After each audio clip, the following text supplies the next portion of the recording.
То, что касается безопасности людей, да, это приоритет.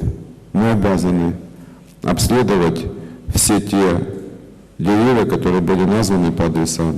Такое протокольное поручение мы даем уже в процессе вашего выступления главе администрации Московского района.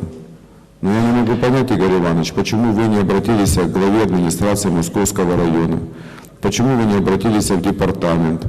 Вы ходите, только обращаетесь, можно, чтобы ваш ларек не снесли тех людей, которые вам там чем-то помогают, когда мы наводим порядок.